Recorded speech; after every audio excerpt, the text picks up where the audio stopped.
Hello and welcome to episode 13 of the Slow Crafting Podcast. My name is Nadine and I'm coming to you today from the northwest of England, near Manchester.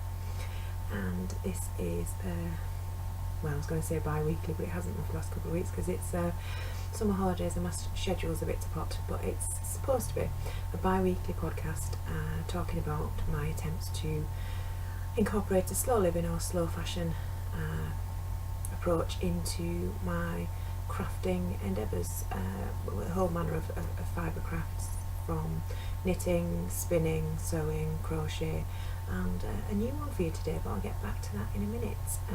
You can find me on the internet in various places. I am Crafty Nadine on Ravelry, and you can find me through the blog, which is themanyknitsofnadine.wordpress.com. Sorry if you can hear those sirens. Hopefully they've gone through the village now. Right, so today I'm going to talk to you a bit about our recent adventures in Wales, which had a bit of a crafty element to them, and a very, very long-standing craft interest of mine. I say long-standing, but not acted upon, and I shall explain that in a minute. Yes, as a family, we've just got back from a camping holiday in Wales. We've been back to the same place that we've been to, should say it was North Wales. We've been back to the same place that we've been to a few times before, and we really enjoy. We're staying in a teepee rather than a tent, but don't be mistaken, it's not glamping by any stretch of the imagination. I was sharing my sleeping bag with a snail and many other delightful creatures while we were there, but it's lovely, and there's plenty of room in it to take lots and lots and lots of knitting and other crafty things. Most years I've taken my drop spindle, and I have drop spindled by head torch light while stood next to the wood burning stove, keeping warm, and that has been lovely. But this year I didn't. I just took 4 knitting projects for a 5-day holiday. I think there was only one of them I didn't work on, so it wasn't that over the top.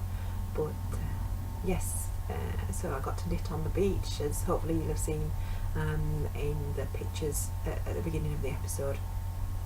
And it was lovely.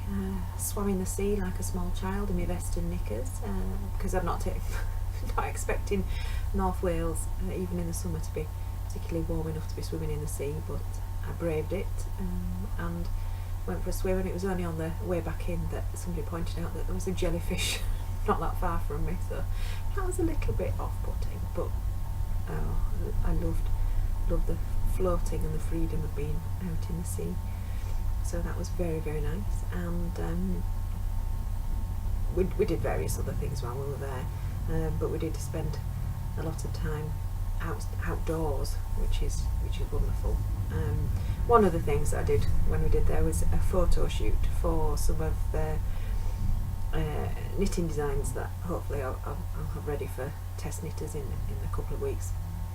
Now, I've shown you some of them at various points over the last, since January, since I already started recording actually. So I've shown you, I think, the fibre, because one of them was a handspun project. Well, sorry, 2 of them were from handspun yarn, and 2 of them from yarn from an indie dyer. There's a hat, a cowl, a shawl or shawlette, and some mittens. So yes, trying to take photographs of those whilst we're on holiday was an interesting challenge. One, because I'm not a photographer. Like I said before, I wish my sister would just do all my photography for me. She's actually qualified and can do it really, really well. Mine are always a little bit not quite right, but trying to direct my other half to take the pictures of what I wanted with me modelling the knitwear was an interesting challenge, because we had 2 small children running riot at the same time, and members of the public wondering what on earth we were doing as I'm there going, ta-da, beautiful shawl. Yes, and I also was confronted with some body issues that I have, looking at the pictures and looking at more at what I looked like in them rather than what the knitwear looked like, which is something that I'm going to have to get over if I'm going to do more of it. I'll find a different model. But yes, so we got all those done, and I got them edited when we got back, so hopefully they'll be coming out in a short while. But there was 2 things, 2 really exciting things for me anyway. The first was when we were on the way home, and we took a slightly different route home than we normally would, and went past, we visited Trefriw Woollen Mill, which is just past Betsy Coyd, and it's a working woolen mill, and they weave bedspreads and tweed fabrics there, and I think it's one of the last surviving woolen mills in North Wales. I might be wrong. The Fruity Knitting podcast have visited there. This was one of the reasons why I wanted to visit, because we've been past before, and I thought, I wonder if that's actually interesting, because it sounds it. But the Fruity Knitting podcast, Andrea and Andrew had visited there when they'd been to Snowdonia. I think it's one of the very early episodes that they'd done, and there's a video of them interviewing the main man that weaves the bedspreads, and taking a look around a bit of the factory. So, but I'd watched that and thought, I really need to go there. We've been past it so many times. We need to go back and actually visit and take the children and let them see, small scale industrial production of wool and yarn and weaving processes. So yes, we went. I can't say the children was excited as I was, but no, we went, and there's a blending shed where you can watch them, or them. I think no one said there was about 4 people that work there. It is really small.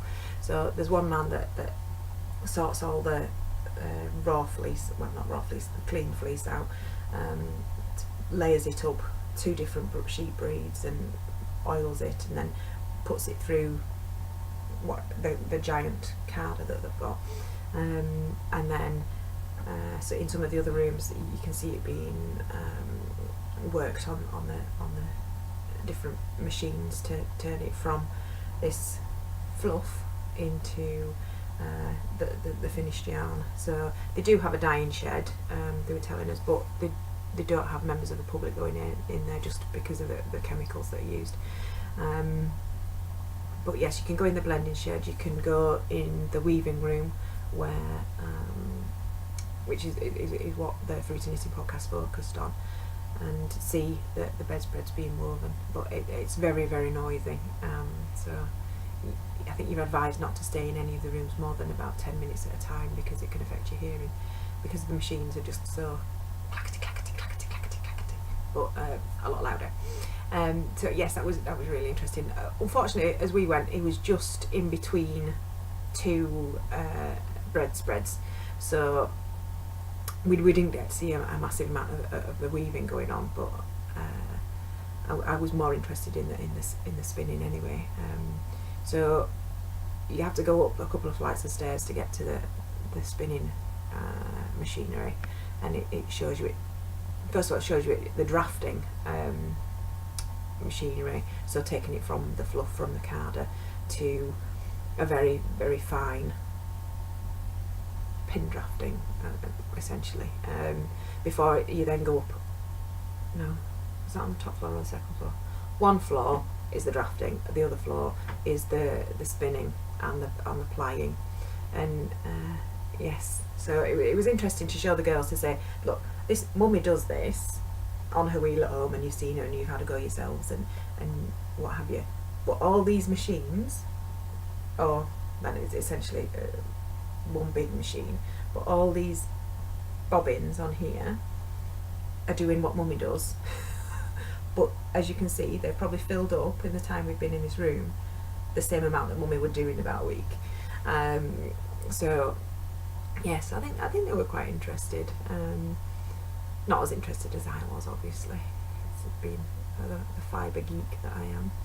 But yes, so we went round there, and they've got a small dye garden at the front, which is all labelled up, so it tells you what the plants are and generally what they were used for natural dyeing. So they've got some that were used for mordants and some that were used for actual dyes, and it tells you what colour they would produce, which was really interesting to look at, because I've got quite a few books on natural dyeing, but at least one of them's American, and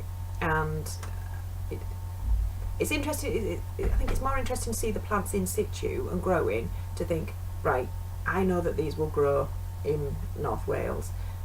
That means they're probably likely to grow in my garden as well. Whereas, you know, sometimes when you look at read books and think, oh yeah, that'd be really good and that'd be really exciting to grow all these things, but then wonder what on earth, whether it would actually be possible to grow them and obtain the same sort of colours at home. But no, so that was interesting. And they've got a small crafting studio on the premises as well, where there's a woman that does hand spinning demonstrations and hand weaving, or weaving on a small loom rather than a mechanised loom. And she sells various different crafting bits as well. But it was really quite funny just how small the world is, because talking to the woman in there about various different crafting things, and she was asking where we were from, so we told her, and then like a general area that we were from, and she's like, oh, where exactly?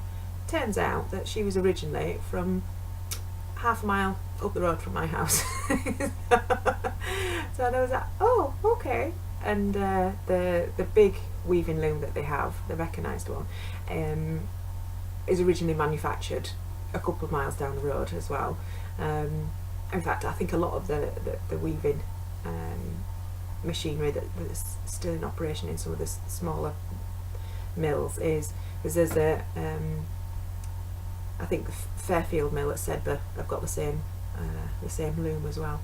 So it was just like, oh, okay. And then when we went into the factory shop, they had some bags of merino for felting that were that were packaged with the logo of my local yarn store, which is 4 miles that way.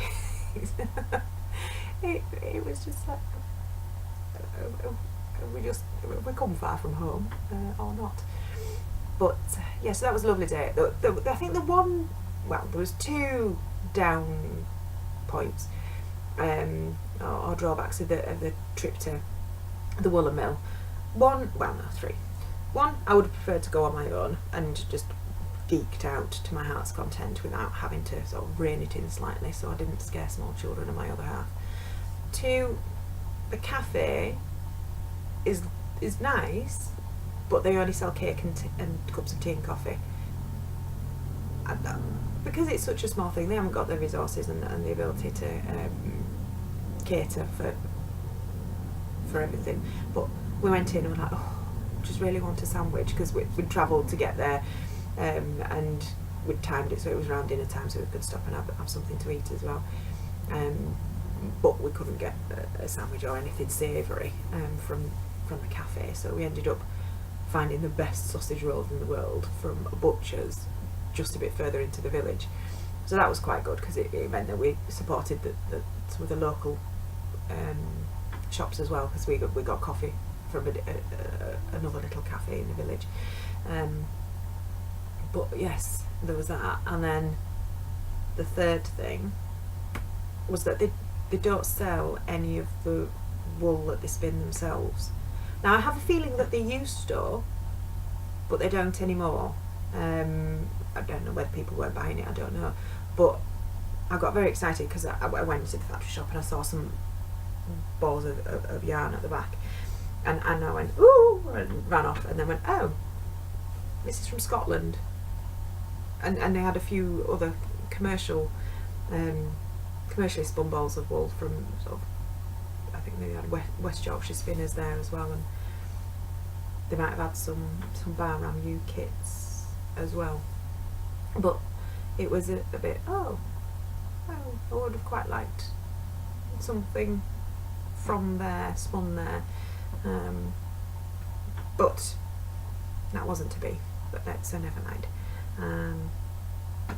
But yeah, so that was a lovely visit. I'll put some pictures in, hopefully if I remember, and just to give you a bit of a more of an idea as to what the place looks like. And I'd really, if you haven't found it already, which you probably have, go and check out the tour that they do on Fruity Knitting Podcast. I'll try and remember to look out which episode it is and put it in the show notes down below. Now, the other exciting thing was when we went on, I think one of the days it absolutely chucked it down, so we decided we'd go on the little steam train in Portmaddock, the Welsh, I want to say it's the Welsh Highland Railway or something, but it's the one that doesn't go very far, because there's one that goes quite a long way up into Snowdonia, but this one doesn't. This one just sort of goes along a track and comes back again. So we went on the steam train. We've done it before, but the girls really enjoyed it, and so you go along the track on the steam train, and then part way back it stops at a train museum, and you can go and have a look at various different steam trains and find out a bit more about the history of train development and how steam trains came about and then were improved over time. But whilst we were at this train museum, there were some ladies doing a lace bobbin making demonstration, which was just incredibly random, but for fibre geeks like me, it was really interesting. My children and my other half just ran off and looked at trains and played. But I was talking to the ladies because when I was 10 years old, I nagged my mother until she gave in and bought me this.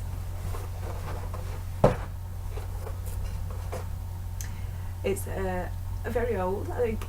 Yeah, if she bought it when I was 10, it's now 28 years old. It's the lace making starter kit from Dryad, and as you can see, it's still almost pristine in the box. I'll show you inside.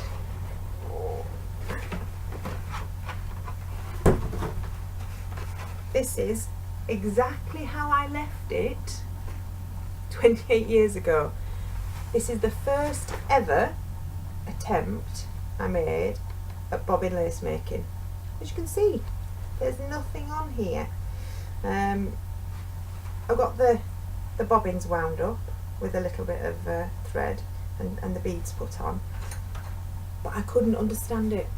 I couldn't do it. My mum looked at it, she couldn't understand it. I mean, one of the things I can see now from having had a go is that I put all the pins in straight away, whereas I really should have just started with the top pins and then put the side pins in as I worked the lace.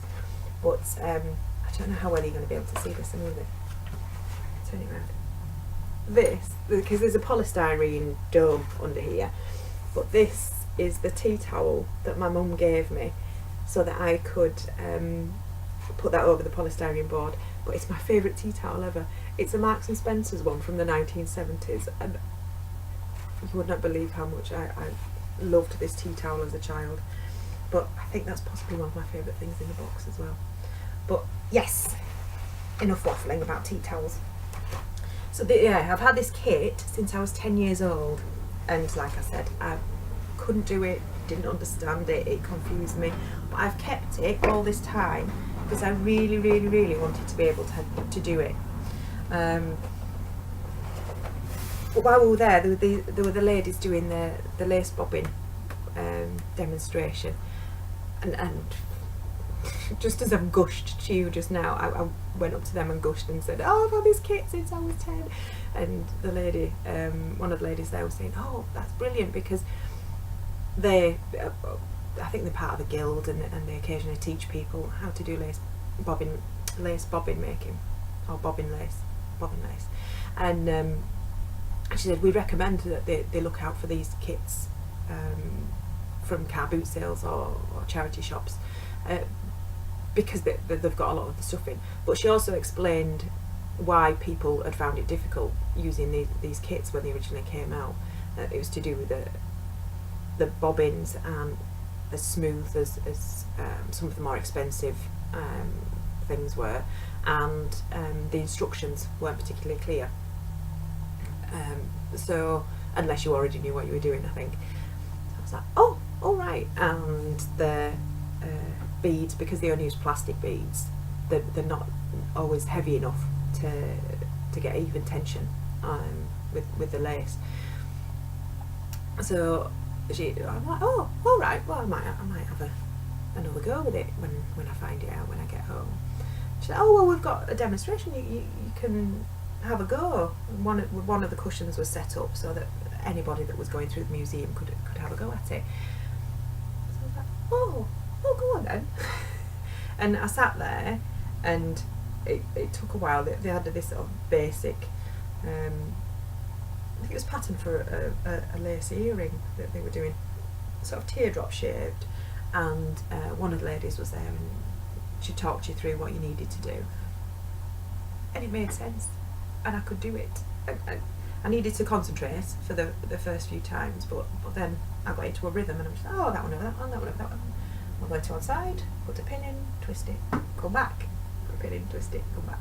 And I loved it, I really did. Now it turns out that they were raising money for the train museum, because they've got another engine that they're wanting to renovate and recondition, and they were raising money for that. So they were selling various different lace making bits and bobs, books and things like that. And she had a basic starter kit that they were selling.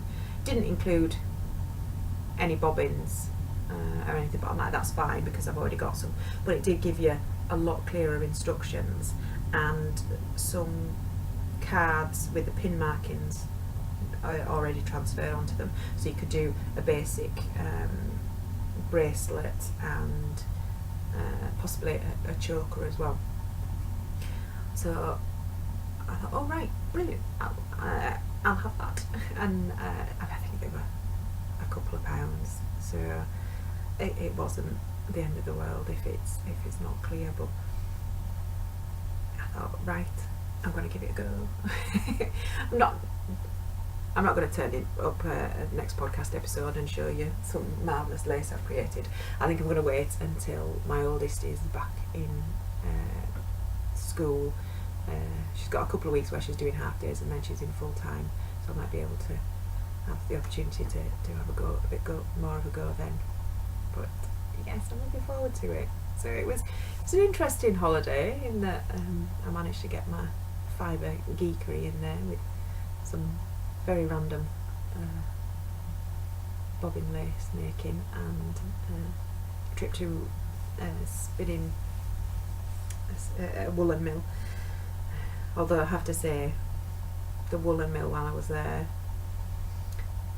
did make me want to be able to weave. I haven't got room for a loom all the time or anything else, but I did think, oh, maybe when the girls are older and I've somehow magicked an extra room onto the house, I might be able to have a loom and have a go. But yes, that was good.